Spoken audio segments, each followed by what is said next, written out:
So, what are we learning about how we treat one another? How do we relate to those we share life with? What can community look like for us?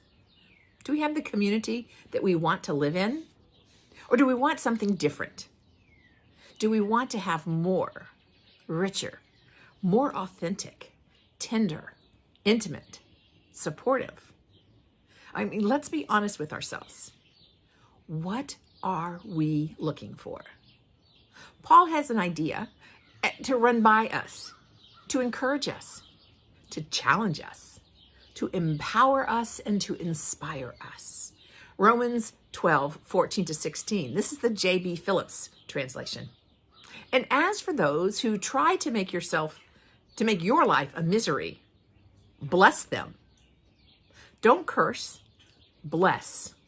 Share the happiness of those who are happy, the sorrow of those who are sad.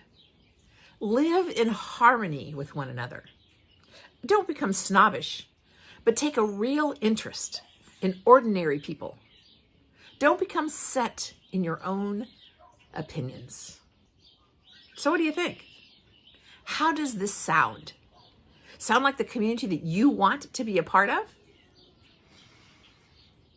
If I take a deep breath in and I close my eyes, I can imagine. This is what I'm looking for. A space where we share our joys, happy with those who are happy, and a space where we share our sad, sitting with one another in our grief, where I can be surrounded by folks who want to live in harmony with one another. Wow, this is what I want to create in my life and in the lives of those I share life with. The easy to read says Romans 12:14-16 this way. Wish only good for those who treat you badly. Ask God to bless them, not curse them. When others are happy, you should be happy with them. When others are sad, you should be sad too. Live together in peace with one another. Don't be proud, but be willing to be friends with people who are not important to us. Don't think of yourself as smarter than anyone else. If I listen to Paul more fully, there are some parts of this that are a wee bit more challenging than the others. Did you notice I skipped the first verse? The first verse is challenge. And for those of you who try to make your life a misery, bless them. Don't curse them. Wish only good for those who treat you badly. Ask God to bless them and not curse them. Bless your enemies. No cursing under your breath. It isn't easy, is it? Have you ever tried? Has it given you pause? I know it has for me. It's tough. I've had to push myself to be very intentional, some days to make myself, even when I'm uncomfortable. The Message says, Romans 12:14-16 this way. 12-16, bless your enemies. No cursing under your breath. Laugh with happy friends. And when they're happy, share tears when they're down. Get along with each other. Don't be stuck up. Make friends with nobodies. And don't be the great somebody. All this is helped by being real, authentic, humble, selfless. Don't be proud to be willing to be friends with people who are not as important to others. Don't become snobbish, but take a real interest in ordinary people. Don't become set in your own opinions. Get along with each other. Don't be stuck up. Make friends with nobodies. Don't be the great somebody. Wow. This can allow us to live in harmony with each other. So now, if we all breathe deep and close our eyes and imagine I don't know about you, but this is what I'm looking for. How about you? Pray with me.